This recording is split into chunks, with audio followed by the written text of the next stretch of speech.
Hey, deserving listeners, 90 Day Fiancé. Let's see what happens. Yara, what was your experience with Jovi leading you? I trust Jovi. But I feel if I will be in different position and I will be to the left, to the right, he will get a little bit aggressive. He will be like, what you talking about? That's not correct. Actually, you're probably right. If I would have been blindfolded with you, I probably wouldn't have listened as well. But so not only did they do well in the exercise, but they're doing well as they're being asked questions. She criticizes him unsolicited. It wasn't even part of the question that she was being asked. And he says, yeah, you know what? It's one of the best things you can ever do now you have to be safe to do so.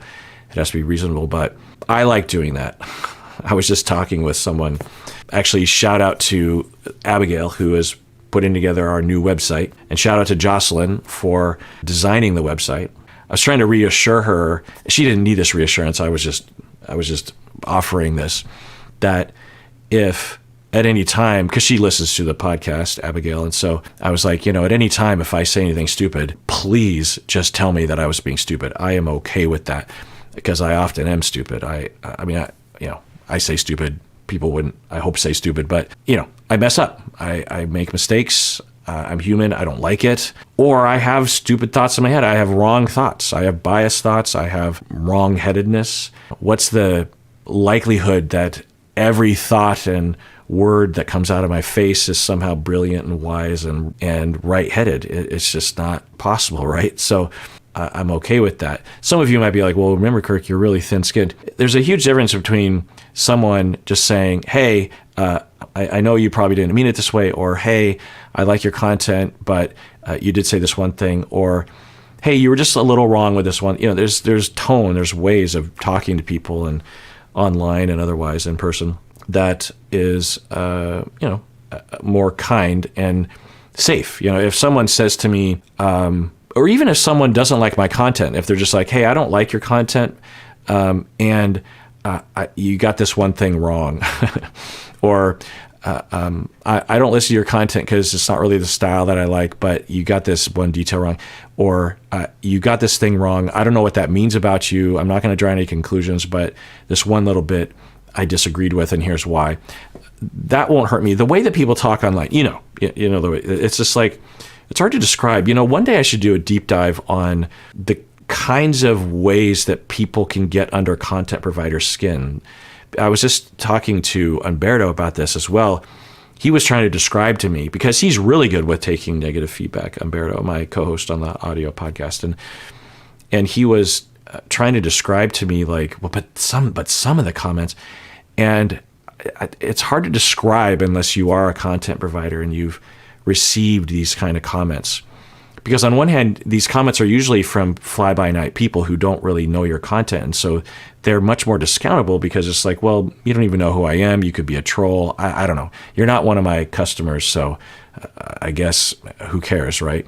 I would be much more concerned if an actual longtime listener was criticizing me, because that's I trust that opinion more, that kind of thing. Anyway. So why would a fly-by-night person just be able to plop something in the comment section and just destroy our weeks?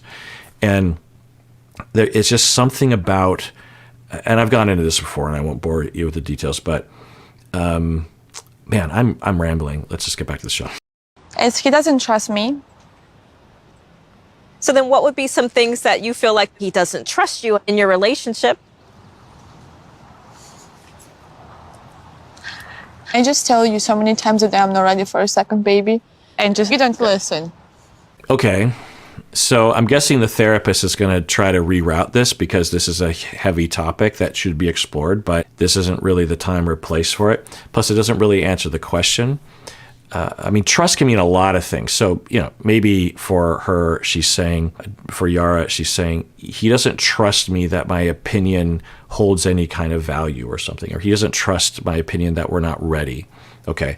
But the trust that I think they're getting at is, do I trust my partner to be there for me, to hold me while I'm vulnerable, to guide me when I need someone to guide me, to rise to the occasion, take care of my feelings? Because that's to me what the exercise was you have someone who's vulnerable and is going to make mistakes. There's no way that as the person guiding that you're going to be like, okay, go left, okay, go right, and the person's going to do it exactly, because you can't communicate. Okay, step to the right but slightly backwards at 5 degrees and go approximately 4.5 feet. Like you wouldn't know to say that, and the person hearing it wouldn't know what that meant. So there's going to be mistakes. So the trust is, how are you going to react when in a high pressure situation? How are you going to react when I'm making a mistake and you have to tell me what to do? Are you going to have empathy? Are you going to take care of me? Are you be kind? Like, for example, I was thinking that one of the nicest things you can do as the guider is to say, okay, go forward, okay, go right, and say I'm doing it with Stacy, and she goes right, but she ends up kicking a cone, and everyone's like, oh, you kicked a cone. I would say, oh, you kicked a cone. That's my fault. I would say, I forgot to tell you to step backwards. So that's my bad. Not necessarily because I think it's terribly my fault, but I do have the ability to see. So it is more of my responsibility. And I could have told her to step back. And also, she's in a vulnerable spot. I don't want her to feel worse about herself, right? So, it's that kind of trust. I would hope that Stacy could be able to trust me such that I would not only be telling her where to go, but I would have some attention to saving her from being humiliated or to feel bad about herself, because I don't want her to plummet, internally, not mainly because I just don't want her to feel bad, but also if she starts to plummet, it's going to be hard to go through the rest of the course, So that's the trust that I think is illuminated for me, but Yara is now sort of routing it to this other thing, so let's see what the therapist does. I'm guessing the therapist will be, well, that's for tomorrow's session. That's a great point. Trust is not just about infidelity and some of these bigger issues. It's the everyday things that can build up. Yara. Okay, that was good too. I'm better actually than instead of discounting Yara, it could be really hurtful to shut someone down. Just be like, oh, we'll talk about that. And the tone at which the therapist sort of summarized it doesn't, you get the sense like, we're not going to go down that road right now, right? It was a very effective way of valuing and framing it within the point of the exercise and the conversation, but without discounting her.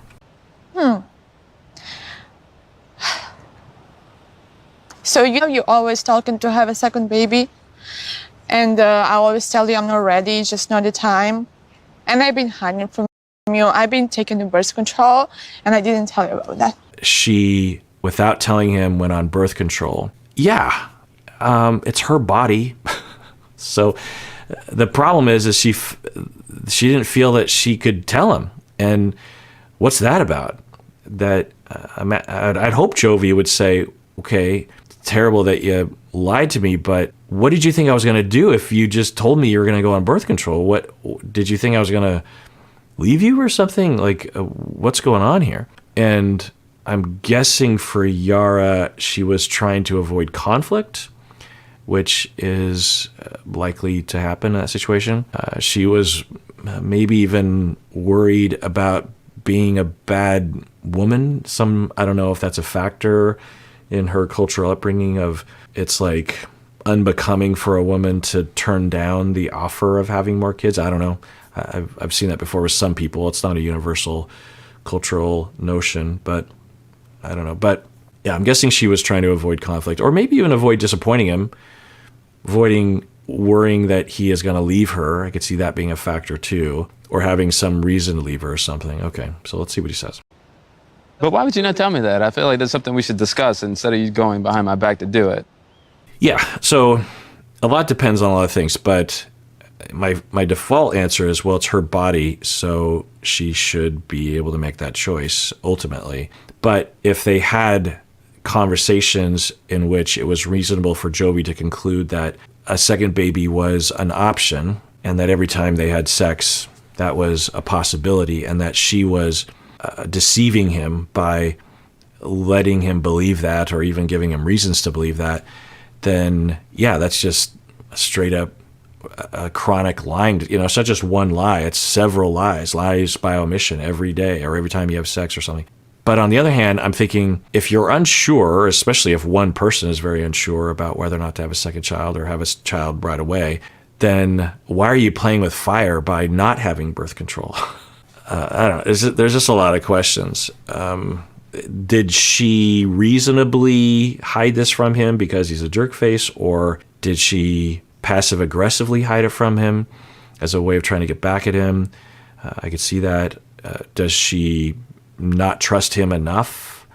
She should do whatever she wants with her body. Yes. And if you're in a relationship, you have the obligation to tell your partner, I am invoking my right to control my own body. I mean, within reason, of course. A lot depends on what was said, what she reasonably believed he would do. I don't know enough. Therefore, you're gonna be mad on me, then I'm gonna get pregnant and bring the baby to the world for not this healthy situation. But like, you think that I'm gonna try to get you pregnant without like having that plan together? Yeah, because that's what you say, that you want to have a baby. I do want to have a baby, but I'm not gonna intentionally get you pregnant when you don't want to be pregnant. I know you, right? If you want something, you're gonna go to the end to. Okay, so there could be some extensions of distrust that aren't fair going both ways, but it is a good conversation that has been elicited regarding some complaints that they have about each other. This gives Jovi a chance to say, like, oh, maybe I do that sometimes. And it gives her a chance to say, maybe I need to speak up more often, or something along those lines. It's kind of hard to just shut your feelings off. It's a very complicated situation. Like, once you bring other people in and other feelings, it's very complicated. So, Kalani, is it possible to stop talking with the other guy while still at the retreat? Yeah, I get the impulse, and of course they're editing this pretty severely. We're even seeing that the sun has set on the session, so I'm guessing it was a number of hours of them talking, and maybe they did ask this question. And I will say that everything I've seen thus far has been fine. I mean, it's hard to evaluate exactly, but there's been nothing that's happened that I've been like, ooh. I mean, aside from this question, it's not a horrible question. But, and again, like I said, it might have been talked about off camera, but the key question before you ask this question is, Kalani, what do you want to do? Do you want to be in this relationship? It's a misunderstanding among lay people and even among clinicians sometimes that as a couple therapist, it's my job to keep people together and to enhance their relationship. That might be a part of my job, but both of the people have to ask me to do that for them. So if Kalani said to me or to them, I'm struggling and I don't know what to do. I want to save my marriage, and what should I do? Well, then you might, as a therapist, suggest, most therapists, they wouldn't even say it this way. It's basically a request from the therapist saying, please don't interact with this person anymore. And of course, you don't want Kalani to not interact with the fella because the therapists are asking. You want her to do it because she wants to do it, and you would want her to do it because she wanted to do it.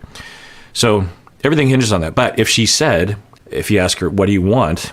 If she said, I don't know, then the next question would be, well, then what do you want to do, given that you don't know if you want to be with Asuelu or not? How do you want to navigate this? And then let's say that she stays in limbo. She's like, I don't know. I can't turn those feelings off. I don't know if I've shown those clips, but Kalani keeps saying, I can't turn off my feelings. And okay, but she's saying that it's because of Asuelu giving her the hall pass. And I think she's saying, look, if you're going to give me a hall pass, you're going to get some consequences, which means that I'm going to have feelings for someone. And sure, I don't think that it's automatic, but it's certainly understandable that it happened, particularly if this other individual is different than Asuelu. At the very least, there's no conflict with this other individual yet.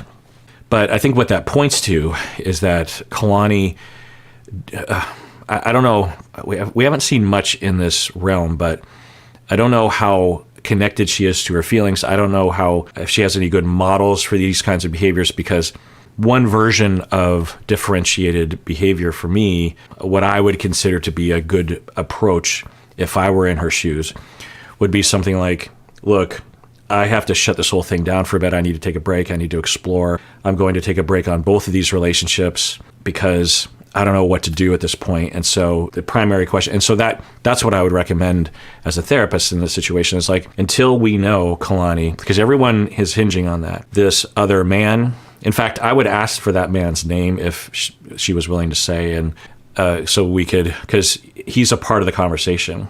I might even invite the couple to have me talk to that individual, depending. But anyway, so I would say until we, and I've been here before, this is a common couple of therapy scenario. I would say until we know, and I would also reassure Kalani that it's fine that she doesn't know. She has no obligation to know anytime soon. For Asuelu and for this other man, they have to make choices based on you and how long it takes. They could say, I don't want to wait that long, or I do, or screw it, I want out anyway, or I'm dedicated. There's choices that they can make but everyone seems to be, at least Asuelu seems to be hinging on you. And so in those situations, because, when a couple sits down on my couch, I'm mostly thinking that they're probably there to work on their relationship, right? And often that's what they will say initially in the initial paperwork or verbally to me. But eventually, if I discover that one person is on the fence, then I stop the whole thing and I say, okay, until we figure this out. And so I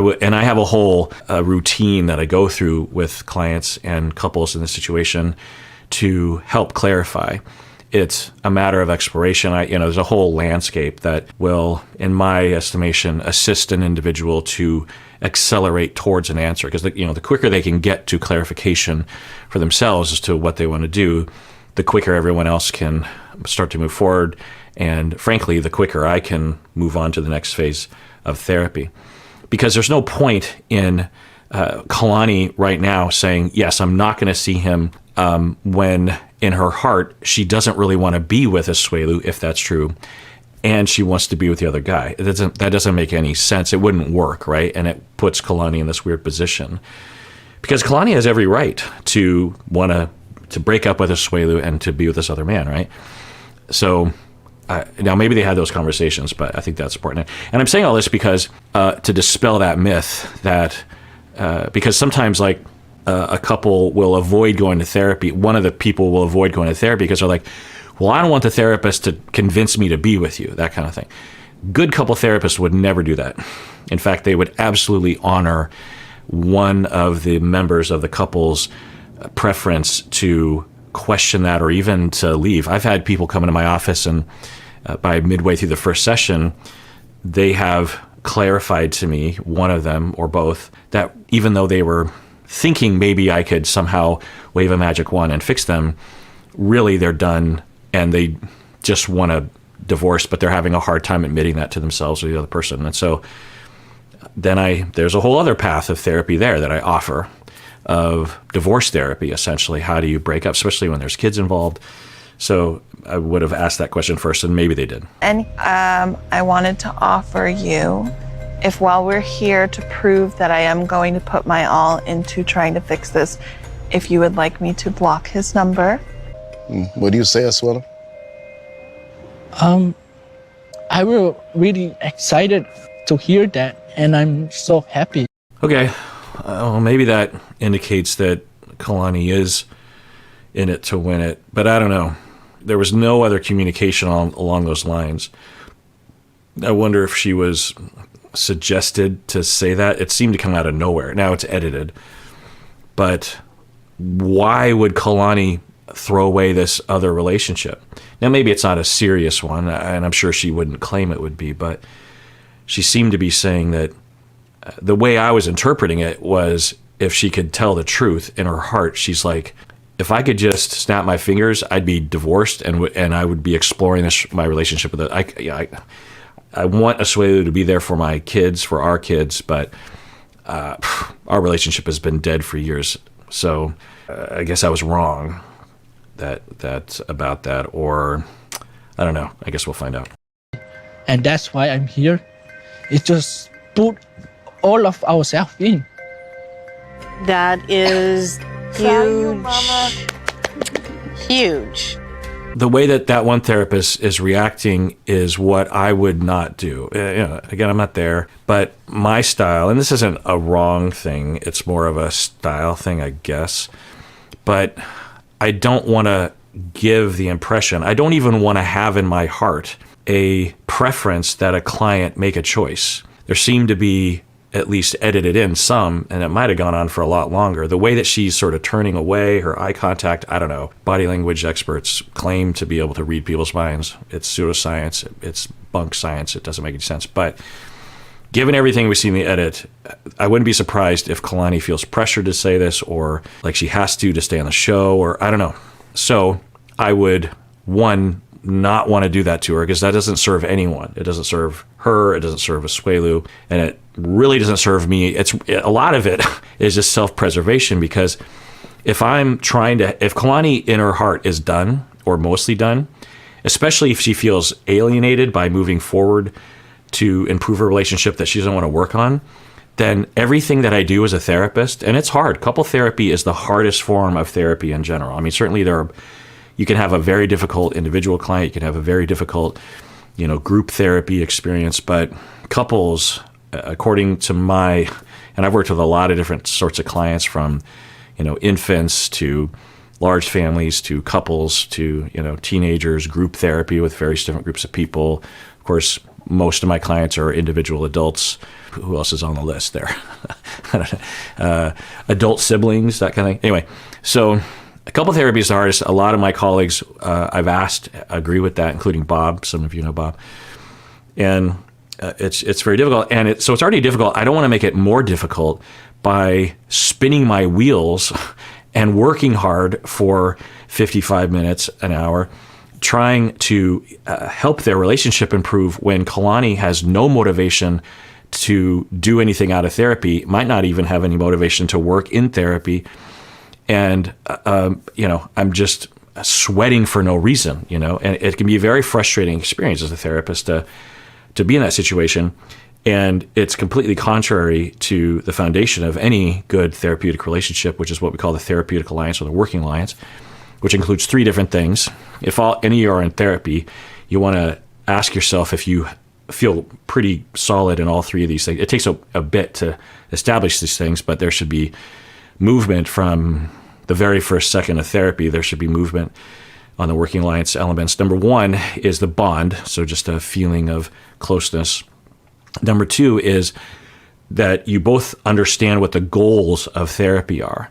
And they could be very specific goals, like I want to not have PTSD symptoms anymore, or I want to have higher self-esteem, I want my relationship to be better, I want to self-actualize. But there needs to be some understood reason why the client is in therapy.